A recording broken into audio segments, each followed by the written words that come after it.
Eu queria hoje fazer um breve comentário sobre um aspecto negligenciado da questão tributária no Brasil, que é a injustiça do nosso sistema de impostos e a subtributação dos super ricos nesse país. É incrível que o Brasil discuta há muitos anos a questão da reforma tributária e a questão do déficit público e pouco ou nada se fale da injustiça da tributação e da baixa contribuição ao financiamento do Estado por parte das pessoas muito ricas nesse país. O assunto é varrido para baixo do tapete e essa tendência é um monumento ao conservadorismo brasileiro, né?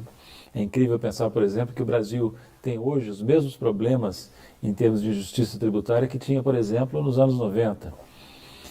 E, no entanto, nesse meio tempo nós tivemos aí 14 anos de governos de centro-esquerda liderados pelo PT e pouco ou nada se conseguiu fazer para modificar o sistema tributário no sentido da maior justiça social. Por que se diz que o sistema tributário brasileiro é injusto?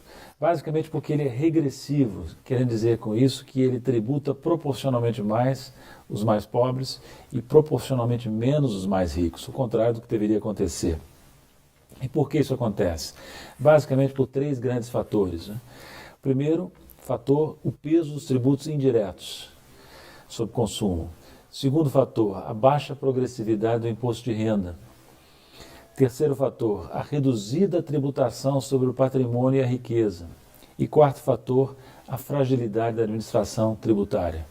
Vou comentar cada um deles brevemente, mas antes queria mencionar que no século XX, as duas grandes inovações em matéria de progressividade tributária, como mostra o economista francês Thomas Piketty, no seu livro Capital no século XXI, as duas grandes inovações foram o imposto de renda progressivo e o imposto também progressivo sobre heranças e doações.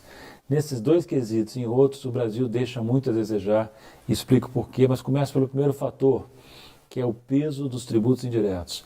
Os tributos sobre o consumo, ditos indiretos porque recaem indiretamente sobre o contribuinte, correspondem por cerca de 50% da arrecadação federal. Ora, esses tributos indiretos, quando não incidem sobre bens de luxo, tendem a ser regressivos, porque são repassados aos preços e recaem distintamente sobre todos os contribuintes, independentemente do nível de renda. Então, esse é o primeiro fator. O segundo fator é que o imposto de renda da pessoa física é sim progressivo, mas é pouco progressivo. E chega a ser regressivo a partir de certo nível de rendimento. A partir da faixa de 30 a 40 salários mínimos mensais, considerados as rendas do capital, a tributação passa a ser regressiva, as alíquotas incidentes passam a ser inferiores à medida que cresce o nível de rendimento. A alíquota marginal máxima no imposto de renda da pessoa física no Brasil é 27,5%. Isso é baixo para padrões internacionais, mesmo em comparação com países emergentes, e é inferior ao que já existiu no próprio Brasil. Até 1989, era de 45% a alíquota marginal máxima do imposto de renda da pessoa física, e nunca tinha ficado abaixo de 50% durante os governos militares. Além disso, ficando ainda no imposto de renda da pessoa física, as rendas do capital ou da propriedade, com exceção dos aluguéis, ou são isentas de tributação na pessoa física ou estão fora da tabela progressiva, que é aplicada aos rendimentos do trabalho e dos aluguéis. Ficam submetidos à tributação proporcional ou de baixa progressividade. Desde 1995, por exemplo, os lucros e dividendos distribuídos a sócios e acionistas são isentos de tributação, mesmo quando remetidos ao exterior. Os rendimentos das aplicações financeiras são tributados exclusivamente na fonte, de forma não progressiva e com alíquotas mais reduzidas que aquelas que incidem sobre as faixas mais altas de rendimento do trabalho no imposto de renda da pessoa física. E as aplicações estrangeiras, os rendimentos das aplicações estrangeiras ficam isentos. Assim, o brasileiro rico pode, por exemplo, remeter recursos ao exterior e retornar ao país travestido de investidor estrangeiro, beneficiando-se de isenção sobre os rendimentos de suas aplicações no Brasil.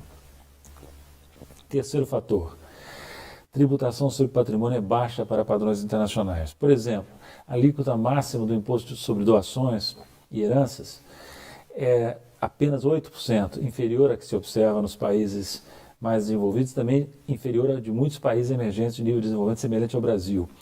E a maioria dos estados não aplica essa alíquota máxima. O imposto sobre veículos automotores, o IPVA, também de competência estadual, como o imposto sobre heranças e doações, não incide, por exemplo, sobre iates e aviões particulares. O imposto territorial rural arrecada muito pouco, responde por apenas 0,1% da arrecadação federal. E o IPTU, sobre imóveis, incide sobre propriedades subavaliadas. Existe também no Brasil o imposto sobre grandes fortunas, desde 1988, apenas, entretanto, na Constituição, nunca foi regulamentado. E o Constituinte, reparem bem, ele não por acaso instituiu esse imposto com o adjetivo grandes fortunas, porque a intenção era tributar os grandes patrimônios e não os patrimônios de classe média.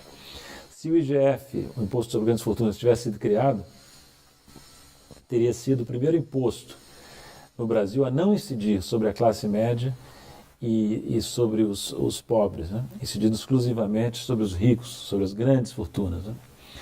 Quarto e último fator da regressividade do sistema brasileiro, a fragilidade da administração tributária. Isso também alimenta a injustiça do sistema, porque são os grandes contribuintes, os mais ricos, que têm mais meios de evitar a tributação, recorrendo a formas variadas de, aspas, planejamento tributário, fecha aspas, eufemismo usado pela turma da bufunfa, para designar formas sofisticadas de fugir dos impostos. Não faltam sugestões, quero dizer a vocês, para corrigir esses problemas. Uma delas foi apresentada em julho, agora por um conjunto de entidades sob a liderança do Instituto de Justiça Fiscal. Essa proposta se chama Tributar os Super Ricos para Reconstruir o País. É de julho de 2020. Os autores, em sua maioria, são auditores fiscais que conhecem bem o problema na prática. E eu sugiro a quem tem interesse em aprofundar essa discussão programática que consulte esse documento que está disponível na internet. Uma outra ideia interessante que eu não vou ter tempo de explicar aqui é a ideia do Prêmio Nobel de Economia francês Maurice Allais, que é uma forma engenhosa de usar mecanismos de mercado para garantir que os imóveis submetidos à tributação não sejam subavaliados pelo contribuinte.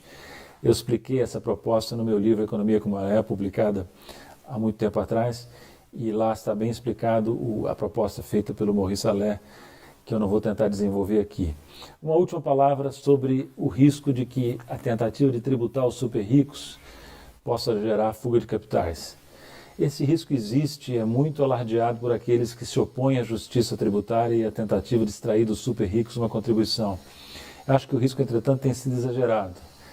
Primeiro porque nós temos um regime de flutuação cambial, o que significa que tentativas de transferir capital para o exterior em resposta a aumento da tributação tenderiam a provocar uma depreciação cambial que pode ser até bem-vinda.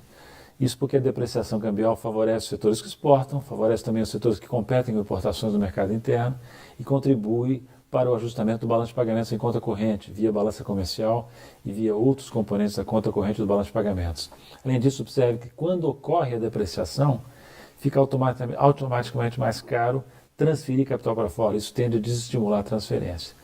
E, por outro lado, observem que os rendimentos das aplicações financeiras no exterior são muito baixos hoje em dia. Em termos reais negativos, de modo geral, e até em termos nominais as taxas de juros no exterior têm sido negativas em praças importantes. Então não é que exista um incentivo tão grande assim para tirar recursos do Brasil em resposta à tributação mais elevada sobre super ricos. Em todo caso, pode ser necessário, além desses mecanismos de mercado, contar com regulamentos.